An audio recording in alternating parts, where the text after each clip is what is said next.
হচ্ছে না স্যার, হচ্ছে না বলেই মনে হচ্ছে। এখনকার সরকারকেই উদ্দেশ্য করে বলতেছি। 18 মাসের মধ্যে এমন কোনো নির্ভেজাল শক্ত একটি সিস্টেমেটিক সিস্টেম যে গঠিত হওয়ার কথা বা আশা আমাদের আছে, যে গতিতে হওয়ার কথা তেমনভাবে হচ্ছে না। ইভেন রাইট টু ইনফরমেশন, তাই না? আইনিকভাবে জনগণের জানার অধিকার, রাইট টু ইনফরমেশন, এটা কেন হচ্ছে না? আমাদের কেন জানানো হচ্ছে না? এক কথায় আমাদেরকে আপডেট কেন করা হচ্ছে না? Question number 1। এবার প্রবলেম নাম্বার দেখেন, সেটা হচ্ছে যে আসিফ নজরুল স্যার একটি টক শোতে বলেছেন স্পষ্টভাবেই, আমি দেখেছি, শুনেছি, এবং এটা আমারও কথা, যে আসলে প্রবলেম কিন্তু নির্দিষ্ট কোনো পলিটিক্যাল পার্টিকে নিয়ে না।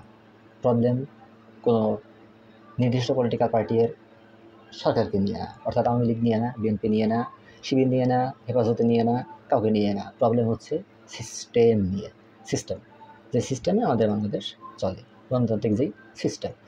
এবার কথা বলি সিস্টেম। আচ্ছা, এই যে সিস্টেম, যেই সিস্টেমের রন্ধে রন্ধে একেবারে রক্তে করাপশন মিশে গেছে, যেই সিস্টেমের কোনো অংশে রুল অফ ল বলতে এই যে প্রিন্সিপালটা আছে, কোনো অংশে এই প্রিন্সিপাল নেই, কোনো অংশ ফলো করে না। আপনি এরকম সিস্টেমকে কি সংশোধন করতে চাচ্ছেন?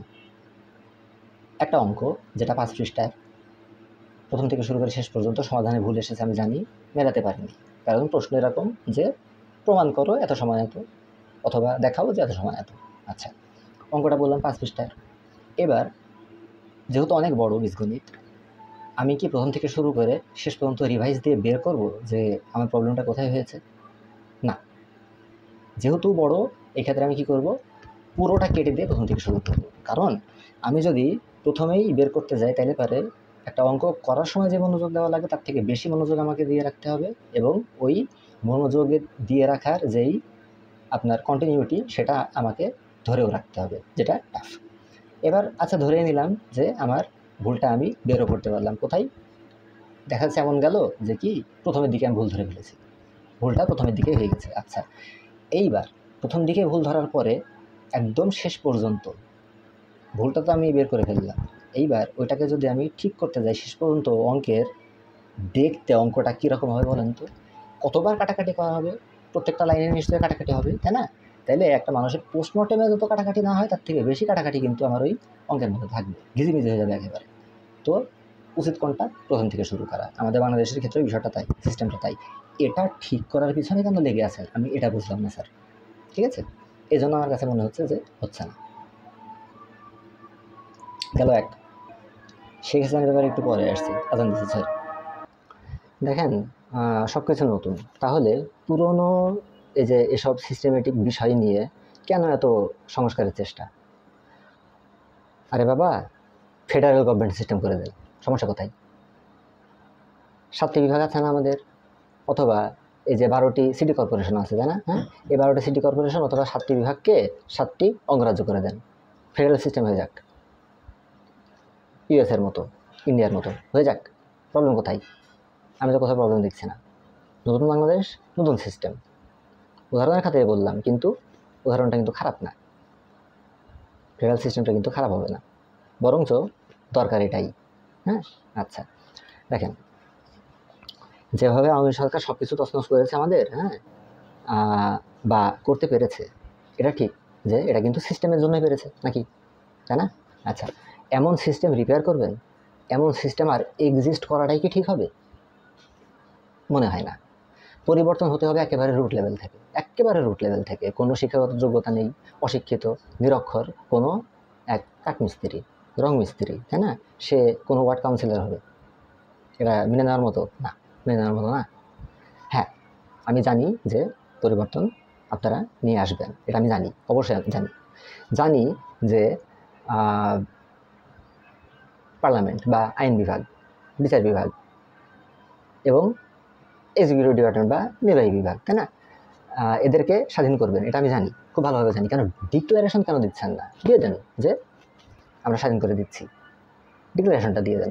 কোনো রাজনৈতিক, কেন রাজনৈতিক কোনো নির্দিষ্ট পলিটিক্যাল পার্টি, কেন কেন কেন কোনো, মানে কীভাবে বোঝাবো, আমি তো লিখি না, প্রবলেমটা হচ্ছে এই জায়গায়। কেন রাজনৈতিকভাবে কোনো নির্দিষ্ট পলিটিক্যাল পার্টি এর মানে প্রত্যক্ষ মুখ্য সমর্থক এখনকার সরকারি প্যানেলের মধ্যে আছে? কেন আছে? আচ্ছা, আবার যদি বা থাকে তাহলে পারে আওয়ামী লীগপন্থী মানুষই কেন আছে? আমার কথা হচ্ছে এটা। আরেকটা ব্যাপার, হ্যাঁ, যদি এরকম মনে করেন যে রাজনৈতিকভাবে অভিজ্ঞ সম্পন্ন লোক প্যানেলে থাকা দরকার, তাহলে পারে একেবারে সবার চোখে চোখ মিলিয়ে, জনগণের সবার চোখে চোখ মিলিয়ে পলিটিক্যাল আপনি মানুষ রাখতেই পারেন, কোনো সমস্যা নেই তাতে। আওয়ামী লীগের মধ্যে হ্যাঁ সব মানুষ আছে, সোহেল তাজকে রাখতে পারেন, কোনো ব্যাপার না, তাই না? আপনি ব্যারিস্টার আন্দালিব পার্থ সাহেবকে রাখতে পারেন, কোনো ব্যাপার না, কারণ এরকম সব মানুষের তো অভাব নেই, এদেরকে রাখেন, ব্যাপার না তো, ব্যাপার না। আচ্ছা, এই যে বললাম ডাইরেক্ট চোখে চোখ রেখে করতে হবে যে আরে বাবা আওয়ামী লীগের তাতে কী হয়েছে, সৎ ছিল রেখেছি, এই তো যথেষ্ট, যারা সত্যিকার অর্থে সৎ, তাই না? আচ্ছা, এই যে এই একই টকশোতে কিন্তু বলছিলাম না যে আসিফ নজরুল স্যার একটা টকশোতে কথা বলছিলেন, ওই একই টকশোতে আসিফ নজরুল স্যার এটাও বলেছিলেন যে কোনো নির্দিষ্ট দলের প্রতীক নিয়ে কেউ সরকার গঠন করার পরে ওই দল থেকে কোনো বিল যদি পার্লামেন্টে উত্থাপন করা হয় তাহলে পারে, যেহেতু ওই প্রতীক নিয়ে পাশ করেছে, সে ইচ্ছা করলে পারেও তার বিরুদ্ধে না ভোট দিতে পারে না, তাকে বাধ্যগতভাবে হ্যাঁ ভোট দিতে হয়। এই যে সিস্টেম, হ্যাঁ এই সিস্টেম থাকতে হবে না, কেন থাকতে হবে? কারণ আমি যতই দলের প্রতীক নিয়ে পাশ করে থাকি না কেন, এবার আমার চোখের সামনে আমি দেখতেছি যে সে একটা করাপ্টেড বিল উত্থাপন করতেছে, জনগণের স্বার্থের বিরুদ্ধে যাচ্ছে, আমি দেখছি, তারপরেও আমি না ভোট দিতে পারবো না, কারণ না ভোট দিলে পারে তো আমার সিট বাতিল হবে, আমি আর এমপি থাকবো না, সেখানকার আউট, আবার নির্বাচন হবে। হ্যাঁ, এমন সিস্টেম থাকবে না। সব কথা যে সরকারি গঠন করা হোক না কেন, সবার হ্যাঁ ভোট না ভোট দেওয়ার পূর্ণাঙ্গ স্বাধীনতা থাকবে, এক কথাই ক্ষমতা। এরকম সিস্টেম থাকবে না, এটা স্যার নিজে বলছেন। ডিক্লারেশন কেন দিয়ে দিচ্ছেন না? যেমন সিস্টেম থাকবে না, হয়ে গেল, ডিক্লারেশন দিয়ে দেন। ডিক্লারেশন না দিলে ফেলে আমাদের প্রবলেম হচ্ছে। কী প্রবলেমটা হচ্ছে? সেটা হচ্ছে যে আমাদের মানসিক একটি সমস্যা হচ্ছে, আমরা চেঞ্জ খুঁজে পাচ্ছি না, হোয়ার ইজ দ্য চেঞ্জ, তাই না? সেই কমিটি গঠন হচ্ছে, কিন্তু এমন মানুষের নাম চলে আসছে যার মধ্যে যে মোটেও ইম্পার্শিয়াল ক্যারেক্টারের নয়, তাই না? এদিকে কোনো পার্মানেন্ট চেঞ্জের খবর আমরা পাচ্ছি না, এদিকে দেখেন কি ইম্পার্শিয়াল ক্যারেক্টার নয় এরকম মানুষ আপনার হচ্ছে কোনো কি বলবো কোনো একটা কমিটির সদস্য হচ্ছে, কিন্তু এবার আবার কি আমরা চেঞ্জের কোনো ইনফরমেশন ডাইরেক্ট পাচ্ছে না। আপনারা চেঞ্জ করবেন, তারপরে ডিক্লেয়ার করবেন, আমাদের প্রবলেম হয়ে যাচ্ছে এখানে।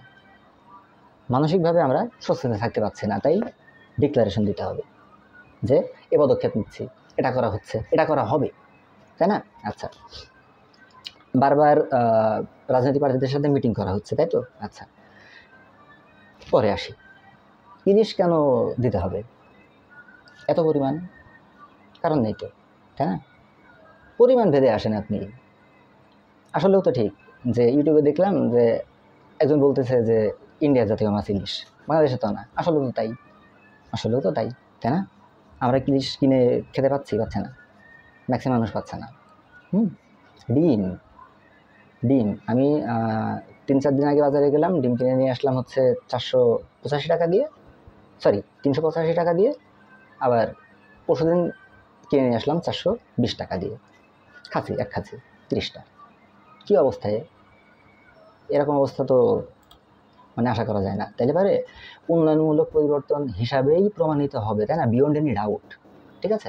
এমন পরিস্থিতি সিস্টেম পলিটিক্যাল পার্টিজরা মানবে না, এই কারণে মিটিং করা হচ্ছে তো, তাই না? আরে মানবে না মানে মানতে বাধ্য, কারণ এই চেঞ্জের বিষয়টা পলিটিক্যাল পার্টিজদের ভিতরে না, সুশিক্ষায় শিক্ষিত সমাজের মধ্যে আপনি চেঞ্জটা নিয়ে আসেন, তাদের সামনে তুলে ধরেন, এবার ওখান থেকে কী রায় আসে দেখেন। ওইখান থেকে সুশিক্ষায় শিক্ষিত সমাজ যদি আপনাদের ওই পরিকল্পনাটাকে গ্রহণ করে তাহলে পারে সেটাই ঠিক, that is the right way. Political পার্টিদের সাথে মিটিং করে কোনো সলিউশন বের করা no, that is not the way. আপনি সুশিক্ষায় শিক্ষিত সমাজ যারা মূলত এই প্রোটেস্টটা করেছে, যারা এই চেঞ্জ এর সুযোগটা নিয়ে এসে দিয়েছে, এই সমাজের সামনে আপনারা তুলে ধরেন বিষয়টা। এবার ওইখান থেকে দেখেন যে কীরকম রেজাল্ট আসে আপনাদের ডিসিশন সম্পর্কে। ওইখান থেকে আপনারা রেজাল্ট পেয়ে যাবেন যে বিষয়টা ঠিক দিকে যাচ্ছে নাকি ঠিক দিকে যাচ্ছে না। পলিটিক্যাল পার্টিদের অনুমতির দরকার নেই তো, কিসের দরকার? না, দরকার নেই। সাধারণ মানুষের অনুমতির দরকার, পলিটিক্যাল পার্টিদের না। গেল। সকলের ক্ষমতা সীমাবদ্ধ করতে হবে, সবার। প্রধানমন্ত্রীর ক্ষমতা অর্ধেক করে দেন, অর্ধেক ক্ষমতা রাষ্ট্রপতির হাতে দিয়ে দেন, ঠিক আছে? কারণ আপনি যত ক্ষমতা দিবেন, এটা একেবারে সাইন্টিফিক কথা, যতটা ক্ষমতা অপব্যবহার ততটাই হবে। ফেরেশতাও যদি হয় তবুও হবে। সায়েন্সের বাইরে কোনো কিছু না, কিন্তু সায়েন্স, ইট সায়েন্স। সায়েন্সেস যে যেখানেই ক্ষমতা, যত বেশি ক্ষমতা তত বেশি অপব্যবহার। ক্ষমতা থাকবে এবং ওই ক্ষমতা প্রয়োগ করতে গেলে না পদে পদে প্রশ্নবিদ্ধ হতে হবে, এরকম ক্ষমতা থাকবে, সিস্টেমটা এরকম হতে হবে। এক্সাম্পল হিসেবে আমি বলে দিতে পারি কীরকম, দেখেন যে ইউএসের প্রেসিডেন্টের ক্ষমতা আছে যে ওইখানকার একটা সিটিজেনের, অনলি একটা সিটিজেনের জীবন, লাইফ একটু ডেঞ্জারে ফেলবে, ওই ক্ষমতা কিন্তু এখানকার প্রেসিডেন্টেরও নেই। কারণ যার লাইফটা থ্রেটেন্ড হবে তার ফ্যামিলি যে কোনো মেম্বার ওই গভর্নমেন্টকে ফলো করানোর জন্য এনাফ।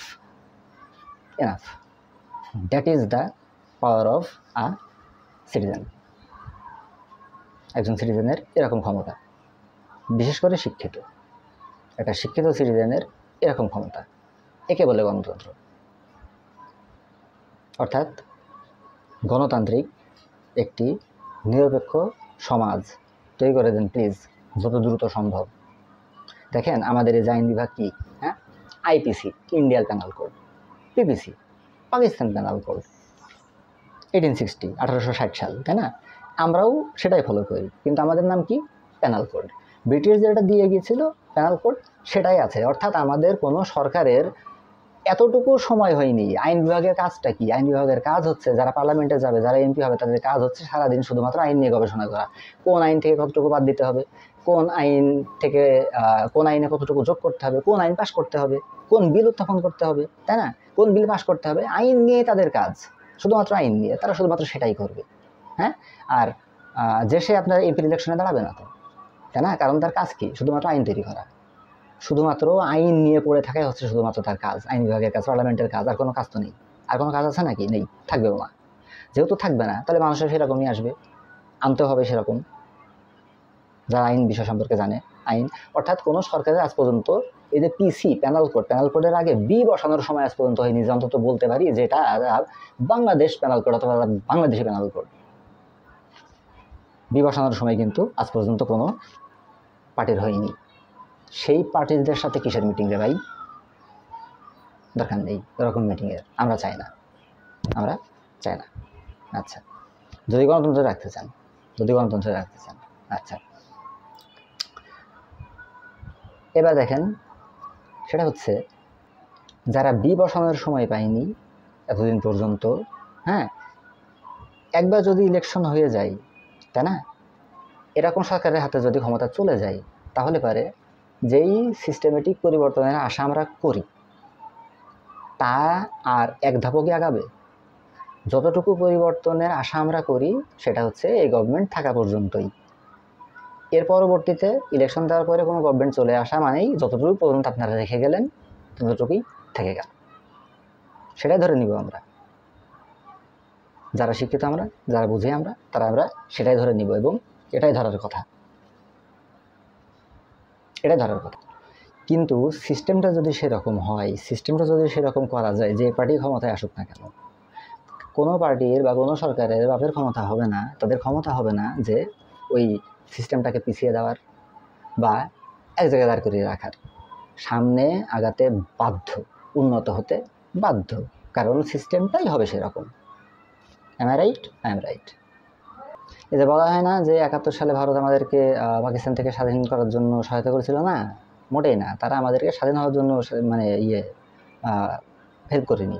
তারা পাকিস্তানের সাথে শত্রুতা মিটিয়েছে, এক।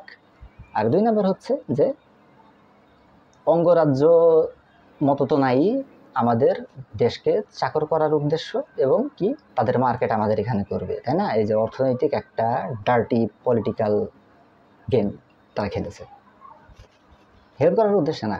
আসলেও ঠিক, এটা ঠিক যে আমাদের প্রধান উপদেষ্টার, যিনি উপদেষ্টা প্রধান, বলা হয়ে থাকে যার হত্যাকর্তা, অর্থাৎ আমাদের এই আন্দোলনের হত্যাকর্তা যিনি, যার মাথা থেকে এগুলা বের হয়েছিল, হ্যাঁ, মাহফুজ ভাই, তো তিনি ঠিকই বলছিলেন যে রাষ্ট্রে কখনো কোনো বন্ধু হতে পারে না। আসলে তো বন্ধু হতে পারে না, বন্ধুত্বের দরকার নেই এখানে, বন্ধুত্ব বলে কথা না। তাদের সাথে আমাদের ডিপ্লোম্যাটিক যেই সিস্টেমটা সেটা ঠিক থাকবে। তো তার জন্য দিয়ে আমাকে সম্পর্ক রাখতে হবে না, that is not the way, একেবারেই না। কারণ দিয়ে যে সম্পর্ক, সে সম্পর্ক ঠিক না। এক কথা আমি বলতে চাচ্ছি যে আপনারা যেই চেঞ্জ নিয়ে আসছেন সেটা ডিক্লেয়ার করেন, সেটা আমাদের সামনে তুলে ধরেন কতটুকু আগাইল। মানে এক কথায় আমি রাইট টু লয়ের ভাষায় রাইট টু ইনফরমেশনের কথা বলতেছি, যেটা আমাদেরকে আপডেট করতে থাকেন প্রতিনিয়ত। এই কাজে তো দূর পর্যন্ত আগাইছে, ডিরেক্টলি বলে দেন, ওপেনলি বলেন, সমস্যা কোথায়? হ্যাঁ, ইন্ডিয়া আসবে, ইন্ডিয়াকে আমাদের সাথে যুদ্ধ ঘোষণা করে দিবে নাকি বন্দুক ঠাকিয়ে দিবে মাথায়? হ্যাঁ, এত বড় ক্ষমতা, এত বড় সাহস ইন্ডিয়ার আছে? এ সাহসটা কি ইউএসএর আছে? ইন্ডিয়া করবে? বাপের ক্ষমতা আছে নাকি? না, নাই তো, নাই, আসলেও নাই। বলছিলাম যে হাসিনার ব্যাপারে একটু পরে আসি, এবার আসছি। আমি আসলে লিখি না, কিন্তু কিছু আমি ব্যাপারে একটু পয়েন্ট আউট করেছি, সেটা আমি সামনে তুলে ধরি। সেটা হচ্ছে যে এই যে শফিকুর রহমান স্যার যেভাবে মামলা থেকে নিজেকে ছাড়াতে পারলেন, তারপরে মাহমুদুর রহমান স্যার যেভাবে অ্যারেস্ট হলেন, ঠিক আছে, আজিমুল স্যারের ব্যাখ্যাও ঠিক আছে, এবং আইন অনুযায়ী যেটা হওয়ার কথা সেটাই হয়েছিল, এবং আইন অনুযায়ী যেভাবে তার রিলিজ হওয়ার কথা সেভাবে তিনি রিলিজ হয়েছেন। এখানে কোনো আসলে এখানে তর্কের আর কোনো অবকাশ নেই। তবে একটা ব্যাপার, সেটা হচ্ছে কি, আওয়ামী লীগ মাহমুদুর রহমান স্যারকে কী করছিল? ট্রায়াল ইন অ্যাবসেন্সিয়া, হ্যাঁ, করছিল না? ট্রায়াল ইন অ্যাবসেন্সিয়া, আমি সবার জানার জন্য বলে রাখি, ট্রায়াল ইন অ্যাবসেন্সিয়া বলতে বোঝায় যে এমন কোনো ব্যক্তির বিচারিক রায় হওয়া যে উপস্থিত নেই, পলাতক আছে অথবা উপস্থিত নেই, এমন কোনো ব্যক্তির আদালতে রায় হয়ে যাওয়া, একে বলে হচ্ছে ট্রায়াল ইন অ্যাবসেন্সিয়া। অনুপস্থিত কোনো ব্যক্তির অনুপস্থিতিতে তার বিচার। আচ্ছা, তো হাসিনা যা যা করে গেছে তার তো কমপক্ষে 15 থেকে 20 বার আপনার হচ্ছে ইয়ে হওয়ার কথা, ফাঁসি হওয়ার কথা, তাই না? এখন পর্যন্ত একটা কেন মামলা দায়ের করা হয়নি? এখন পর্যন্ত একটা কেন ট্রায়াল ইন অ্যাবসেন্সিয়া হয়নি? 1, 2, এই যে জয়ের তথ্য বিক্রির যে বিষয়টা সামনে এসছে, কেন বিচার হচ্ছে না? এগুলার বিচার দ্রুত হওয়া উচিত, আলাদা ট্রাইব্যুনাল গঠন করেন, হ্যাঁ, আলাদা ট্রাইব্যুনাল। এবার বিচারিক ব্যাপারে একটু আসি, এটা আসলে মনে করছিলাম যে ভিডিওতে আনবো না, তবে আনি। প্রত্যেকটা উপজেলাতে একটা করে কোর্ট রাখেন, 1, প্রত্যেকটা বিভাগে একটা করে হাইকোর্ট রাখেন, 2, উপজেলা সিস্টেম এটা তো তাই যে প্রত্যেকটা উপজেলা একটা করে কোর্ট থাকবে। দেন না কেন? দিয়ে দেন, প্রত্যেকটা উপজেলা একটা করে কোর্ট দিয়ে দেন। কারণ একটা মামলা আপনার সমাধান হচ্ছে, 100টা মামলা নতুন করে দায়ের হচ্ছে। আপনারাও জানেন, আমরাও জানি, সরকারও জানে, সবাই জানি আমরা, সেটা কি, যে বিচার বিভাগের উপরে চাপ কতটা বেশি। চাপটা কমান, এই যে একটা সিস্টেম, হ্যাঁ, উপজেলা একটা করে কোর্ট দিবেন, প্রত্যেকটা বিভাগে একটা করে হাইকোর্ট দিবেন। কেন ঢাকামুখী হইতে হবে আমাকে হাইকোর্টের জন্য? হ্যাঁ, আপিলের ডিভিশন ঢাকাতে থাকুক, কোনো ব্যাপার না, আপিলের ডিভিশন ঢাকাতে থাকুক। সুপ্রিম কোর্ট তো 2টা কোর্ট নিয়ে, একটা হচ্ছে হাইকোর্ট ডিভিশন আর একটা হচ্ছে আপিলের ডিভিশন। আপিলের ডিভিশন ঢাকাতেও থাকুক, হাইকোর্টও একটা ঢাকাতে থাকুক, কিন্তু প্রত্যেকটা বিভাগে একটা করে হাইকোর্ট দিয়ে দেন। প্রবলেম কোথায়? নাই তো, দিয়ে দেন না কেন? এই যে এরকম চেঞ্জ নিয়ে আসুন। খারাপ কিছু বলছে নাকি? মনে হয় না, মনে হয় না। কারা কারা অরাজকতা করেছে, কারা কারা গুলি করেছে, কারা কারা আপনার হচ্ছে শুধুমাত্র টাকা আর পলিটিক্যাল ইনফ্লুয়েন্সে গভর্নমেন্ট জবে আছে, পেয়েছে, ঠিক আছে, তাদের লিস্ট, তাদের বিচার, এগুলা যেভাবে শেখ হাসিনা তার আপনার হচ্ছে বঙ্গবন্ধু শেখ মুজিবুর রহমানের খুনিদের মানে ফাঁসি দেওয়ার জন্য যেরকম মানে লাফালাফি শুরু করলো, ঠিক সেরকম লাফালাফি শুরু করেন এই ক্ষেত্রে। এটা আমাদের demand. All we demand is result declaration. ধন্যবাদ।